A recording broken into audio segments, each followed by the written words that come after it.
Assalamualaikum warahmatullahi taala wabarakatuh. Okey, selamat pagi pada murid-murid dua unggul.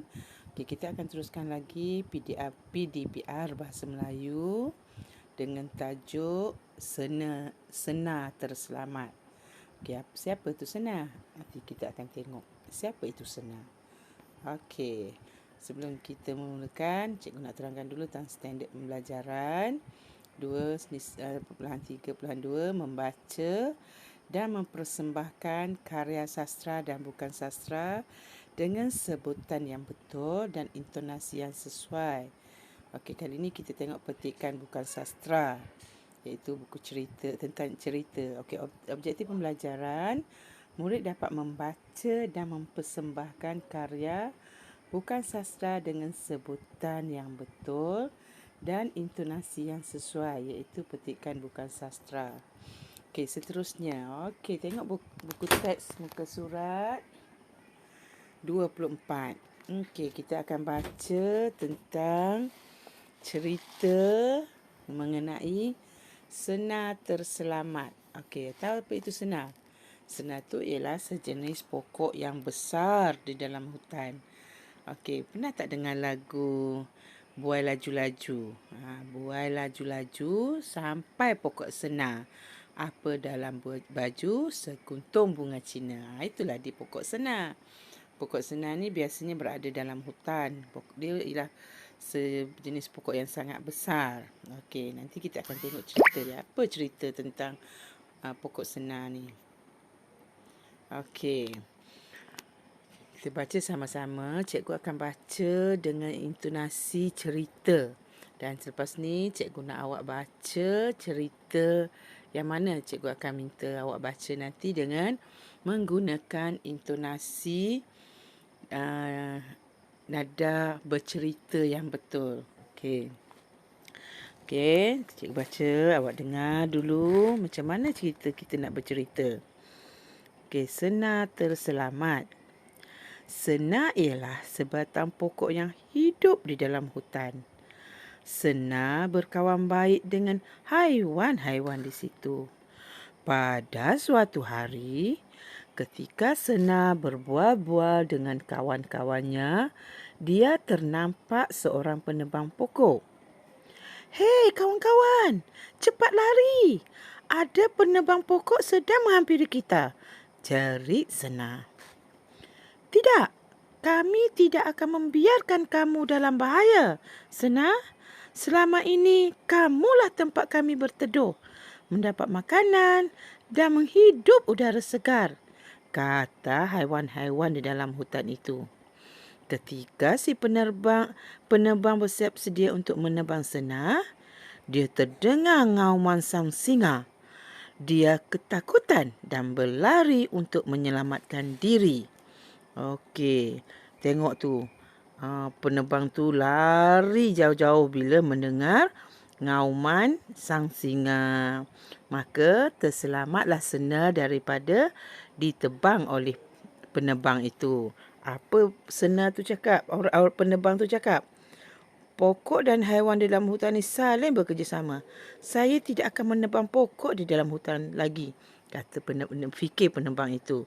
Jadi sambil dia berlari, dia berfikir. Okey. Di sini cikgu nak nanti awak baca dengan intonasi. Okey. Dia mengenai senar ni ialah sejenis pokok yang hidup dalam hutan. Di situ ada berbagai-bagai haiwan yang menjadikan senar ni sebagai tempat untuk dia berteduh. Okey, dapat mencari makanan. Sambil-sambil berehat menghidup udara segar. Jadi mereka rasa pokok senar tak banyak berjasa pada mereka. Okey, jadi bila tu apa yang berlaku? Sang singa mengaum. Ngauman sang singa itu yang telah menakutkan si penebang pokok. Jadi akhirnya Senar pun terselamat. Begitulah ceritanya. Okey, cikgu nak. Okey, kita tengok di sini. Okey, buku teks muka surat 24 ni, apa pengajaran yang kita perolehi daripada cerita ini? Okey. Pengajaran daripada cerita ini ialah 1. saling bekerjasama antara satu sama lain. Maksudnya, pokok-pokok, haiwan di dalam hutan, mereka akan sering bekerjasama antara satu sama lain. Jadi mereka akan menjadi lebih kuat. Mereka tak takut dengan apa-apa ancaman bila mereka bekerjasama. Yang kedua, sentiasa membantu rakan-rakan yang dalam kesusahan. Jadi tengok sang singa tu tadi dengan haiwan-haiwan yang lain, walaupun si penerbang tu suruh dia lari, dia tak nak. Sebab mereka ni tidak membenarkan kawan-kawan mereka diancam. Bila susah dia akan bantu. Yang ketiga, mengenang budi rakan dan orang lain. Sebab dia rasa sena banyak berbudi pada mereka. Jadi dia orang tak nak pokok sena tu ditebang. Jadi dengan cara apa? Dia orang fikir haiwan lain pun singa tu mengambil tindakan mengaum menyebabkan penerbang tu takut lari, sena pun selamat. Keempat, menghargai dan saling menghormati. Maksudnya diorang saling menghormatilah, menghargai binatang-binatang, menghargai jasa Sena. Sena pun tak nak susah pada haiwan-haiwan tu, jadi dia suruh lari. Tapi mereka tak nak lari sebab nak menyelamatkan Sena. Okey, begitulah cerita Sena Terselamat dan pengajaran yang kita perolehi. Sini kita tengok buku aktiviti muka surat 26 ni. Yang ni yang cikgu nak kamu rakam dengan intonasi bercerita. Kalau rasa nak buat gaya, kena buat video lah. Tapi kalau rakaman suara, kamu baca dengan, kalau dia nak ubah suara pun tak apa. Okey, kita tengok macam ni. Kita tengok. Tajuk ni, cikgu baca sekali lagi. Kita tengok macam mana nak membaca cerita. Sambil macam bercerita lah. Mempersembahkan cerita di bawah. Okey. Tajuknya, Sang Mangga yang Berjasa. Okey. Apa cerita mengenai Sang Mangga yang Berjasa ni? Sang mangga semakin besar dan berat.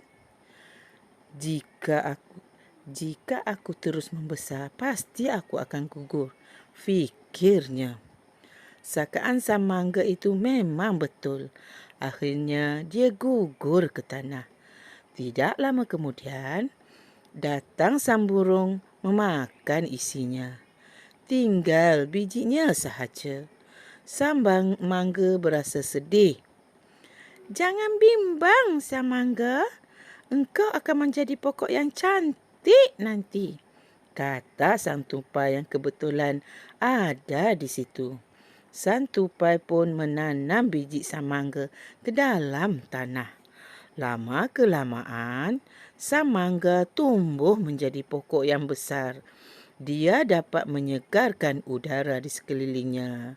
Orang ramai juga suka berteduh di bawah sang mangga ketika cuaca panas. Okey. Begitulah. Awak boleh baca dan merakam suara dalam rakam suara dah hantar pada cikgu. Okey, di bawah ni borang penilaian. Okey, awak tak perlu buat apa-apa.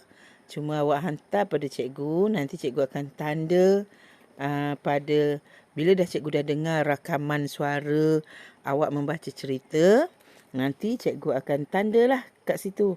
Sama ada dia ada berapa aspek. Okey, aspek pertama, sebutan. Sebutan mesti jelas. Kalau sang mangga semakin besar dan berat, maksudnya sebut dengan betul. Okey, sama ada sangat baik ke, sederhana ke, lemah.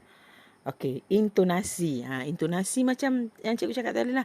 Mesti kalau nak buat suara kecil. Kalau pokok mangga tu bercakap, nak buat suara kecil, okey. Buatlah tukar suara. Okey. Kemudian persembahan. Persembahan ni, kalau nak buat video, mesti ada gaya. Tapi kalau awak buat rakaman, cikgu nak dengar persembahan suara awak. Macam mana nak bercerita. Okey, cikgu rasa itu sajalah untuk pembelajaran kita pada hari ini. Assalamualaikum warahmatullahi taala wabarakatuh.